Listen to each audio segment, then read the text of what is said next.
Alright, so how do we get here? Originally, I was supposed to review Baby Blues today, the show based on a comic strip. That's why I sent out this tweet that kind of doesn't make sense now, but the video was too difficult to write in a short period of time. So then I was supposed to edit together this drunk audio review that me and some of my college friends did of Playmobil the movie, but I'm pretty sure you could already tell how much of a fucking mess that sounds. I always kind of feel weird rushing content out for you guys. It never really seems fair. But I understand that the removal of the Alvin Show video because the Bagazarians didn't like it makes it look like I just disappeared after my birthday. What actually happened was a series of events out of my control, be it writer's block or like school shit, like taking some bum ass chemistry course. So attached are these two videos that I'm sure most of you haven't seen that I think are pretty alright. Re-edited a little bit so they won't get copyright claimed again, even though they still might. Alright, so for today's sponsor, I want to just stop doing sponsored videos. I'm going to unsubscribe, you fucking sellout. You gonna pay my student loans? Yes. What's the loan confirmation number? You serious? Today's video is brought to you by the service Skillshare. Skillshare is an online learning community with thousands of different classes covering dozens of different topics, all taught by well-versed professionals. Premium membership gives you unlimited access so you can join whatever classes or communities you feel are right for you. Whether you want to fuel your curiosity, creativity, or even your career, Skillshare is honestly the best place for you to continue to develop whatever your craft is. There's classes on poster design, animation, writing, but since these videos were still in my early learning how to use Sony Vegas days, I recommend all of our Astro logos, video editing, transforming footage into evocative travel stories. It's kind of specific, but it's pretty simple, easy to follow stuff for me, as someone who doesn't use the trimmer function on Sony Vegas. I feel like I just pissed off every video editor watching this. Skillshare is also wild affordable, especially when compared to pricey in-person classes and workshops. An annual subscription is less than $10 a month. But the first 500 of my subscribers to click the link in the description will get a 2-month free trial of premium membership, so you can explore your creativity without having to put the bag up. Just go to Skillshare.com/ToonrificTariq3. Skillshare.com/ToonrificTariq3 for 2 months completely free.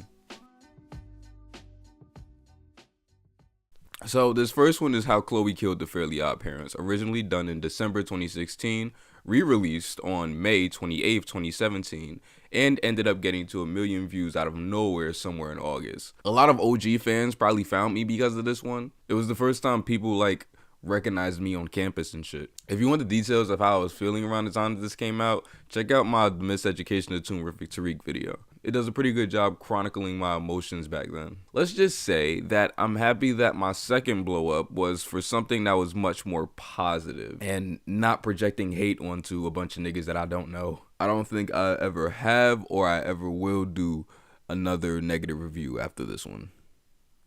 Most people watching this have seen my OG Fairly Odd Parents video, and I thank you for sticking around with my channel for so long, and I'm aware that that video is outdated, but to be fair, it ain't blow up until a few months ago. So in the words of the up and coming rapper Future, where your ass was at?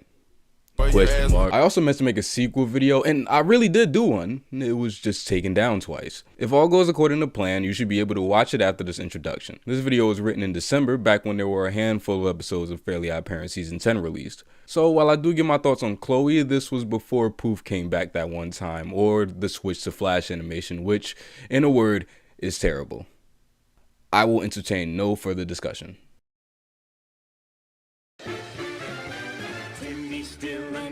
Kid that no one understands. Chloe Carmichael is a new character on the long-running animated series, The Fairly Odd Parents. A year ago, I made a video titled, What Happened to the Fairly Odd Parents, which I consider my second best video, fully analyzing the history of the Fairly Odd Parents' run and picking apart its decline in quality. That video was released on July 25th, 2015. On January 15, 2016, Season 10 of The Fairly Odd Parents started, introducing another new character, Chloe Carmichael, who, after a fairy shortage, is assigned to share Cosmo Wanda with Timmy Turner. You can tell by my tone that this annoys me to no end, but probably not for the same reasons that everyone else has. When analyzing a premise-based show like The Fairly Odd Parents, it is essential that you fully understand the core of the story. Timmy is an average kid who no one understands. His mom and dad and kind of Vicky. I'm not particularly sure if kids today even know who she is because they barely use her.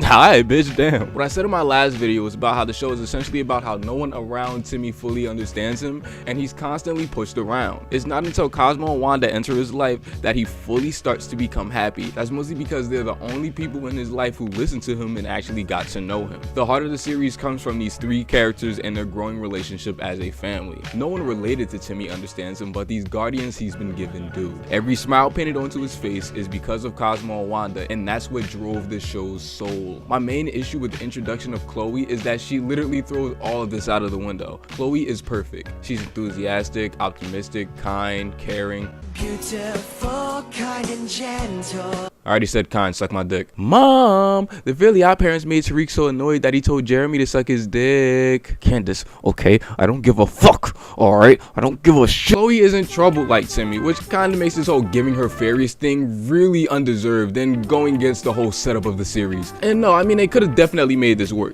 They could have used Chloe's perfect life as a way to show that having a perfect life can bore you, disillusion you from reality, and make you miserable. Instead, throughout these episodes of the season, they give her these plots where she can't control herself and really wants to help everyone all the time and be happy and be everyone's friend. And there's a few things wrong with that setup. The way the Fairly Odd Parents is written is that they normally pull one of the characters' traits and turn it up to 11 in order to get the story across, and we see that endlessly in season 10. Timmy's either being a whiny selfish dick or Chloe's being almost painfully optimistic. And my thing is, Chloe's character traits aren't bad, but they've been done way better before.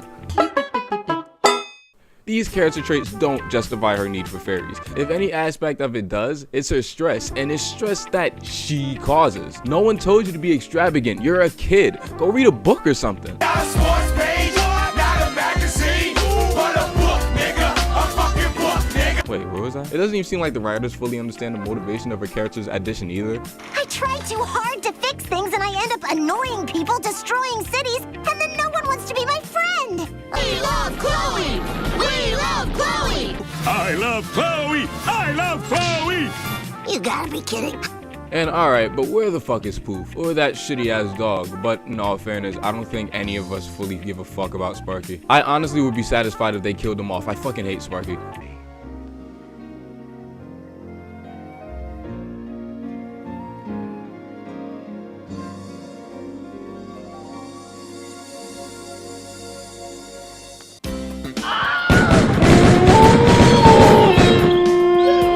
I'll leave it up to y'all to figure out if I edited that or not. The Fairly Odd Parents has been adding a new character each season for the past like 4, and only one of them has appeared since Chloe came, and that's Foop. No explanation given why the dog they spent a whole special getting is absent, or I don't know, their fucking child isn't with them anymore. I read somewhere that the writers purposely left them out because they felt like they didn't want too many characters in the scene. Do I need to spell the problem out for y'all? Nickelodeon, I understand that. But there seriously cannot be any benefits from keeping the Fairly Odd Parents on air aside from keeping Butch Hartman around, who I'm positive is a wonderful guy with an active imagination. Hey guys, it's me, Butch Hartman. How you doing? Thanks for watching my channel this week. This week I'll be drawing the Danny Phantom characters as if they were 10 years older. Check it out. Besides, it looks like him and the rest of the world shows more interest in bringing back Danny Phantom, which looks like it could have much more potential than the Fairly Odd Parents, since Danny Phantom has a contest that is much harder to run into the ground. Much harder to run into the ground. I was really hopeful in my last video that the Fairly Odd Parents could end with a shred of dignity left, but it's obvious to me that the show has gone off the deep end. All the characters are extremely one-note and shallow, the stories are weak, the jokes are so loud and pretentious, and the heart is gone. This show is no longer about family and togetherness. I honestly don't know what the hell it's about now. The Fairly Odd Parents is dead. Disappointing? Yes. An extreme statement? No. There's a reason the name Chloe means death in Latin. No, you can put your search engines down. I was joking. You fucking dumbass.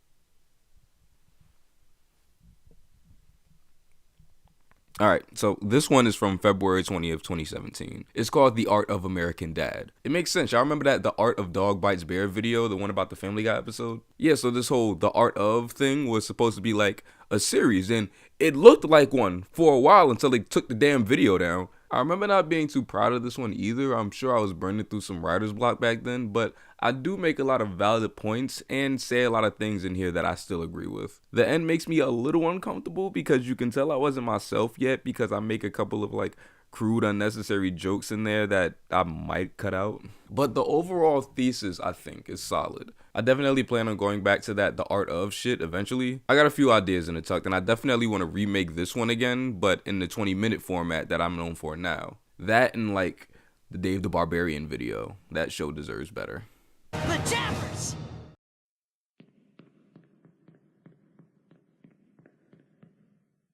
Girl, you're gonna feel a little prick.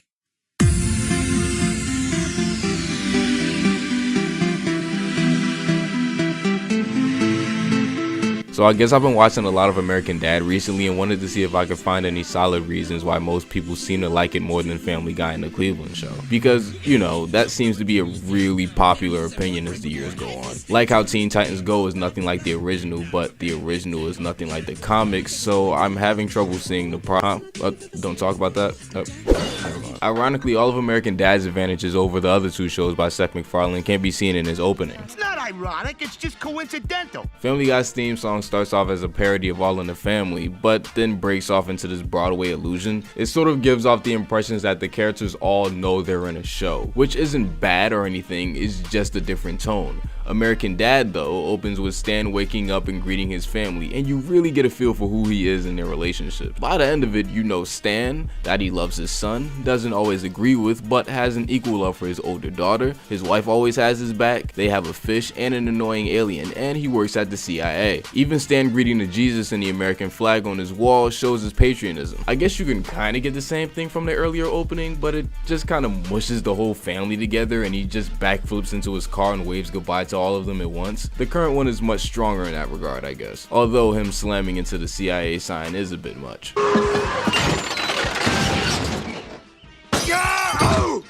The most you get from Family Guy's opening is that they're a family and that it's a TV show, which, again, there's nothing wrong with, but it's not as strong. Could be worse. The only thing that makes the Cleveland Show's opening even remotely work is because they literally tell you the whole story. Yeah, that's right. I'm attacking the black man. That's right! That's right! Kill that nigger! Okay. Looking back at the first season, the show first started out as almost a King of the Hill-ized Family Guy. By that I mean Stan and Hank are pretty similar. They both have a deep, blinded love for America. Stan wasn't a placeholder for Seth MacFarlane's political stance or anything. He was a parody, a cartoon version of the overly patriotic. The difference was King of the Hill left it up to us to make the assumption on which characters are overreacting or not based on the situation. Hank only wanting to buy American-made TVs, or Hank not wanting to vote for George W. Bush because he doesn't have a firm handshake. Oh my God. His handshake. It's limp. American Dad gave us Haley, who constantly argues with Stan, but is just a parody herself. Gotta respect the fact that they gave two sides to a lot of arguments that they presented. I can't believe this house is teeming with guns. Guns kill. Oh, guns kill. Is that right? Well, let's see about that. Okay, gun, kill. Go ahead, kill someone. Don't be shy. See?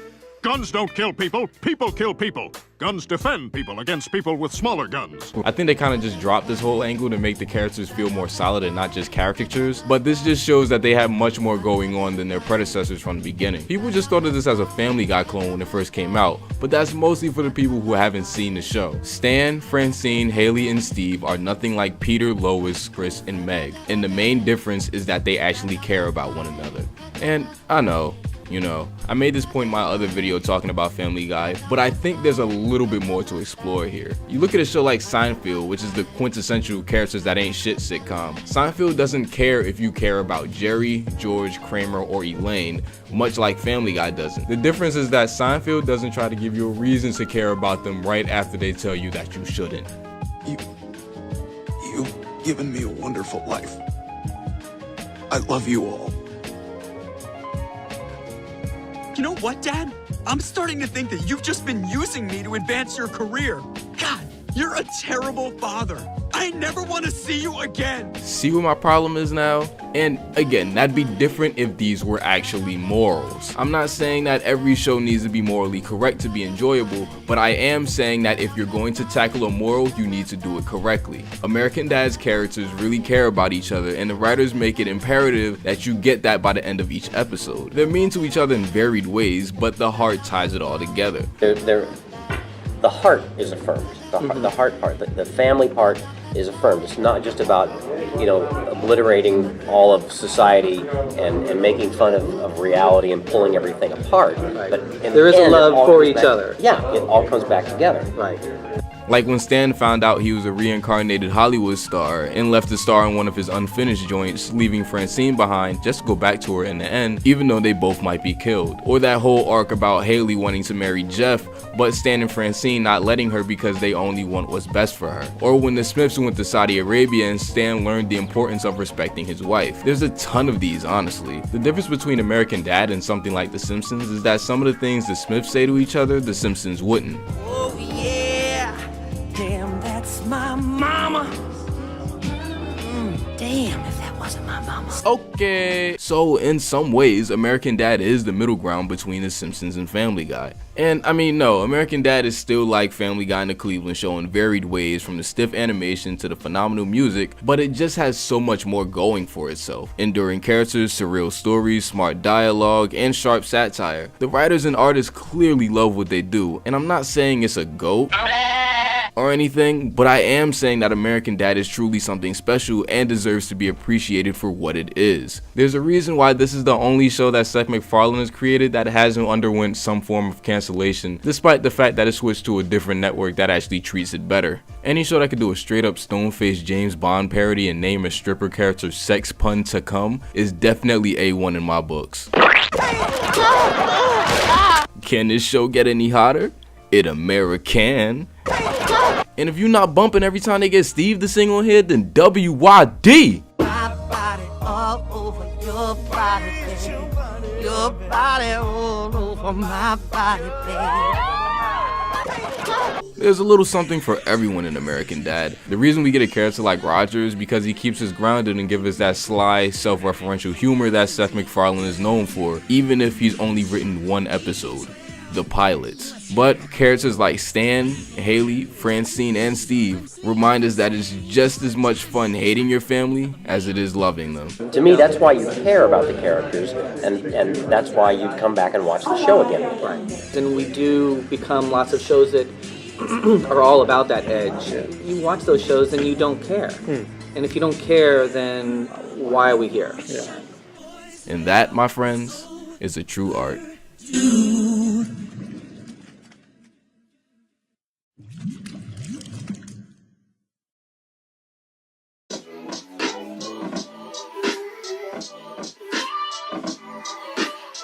What came first, the Asiatic chicken or the Asiatic egg?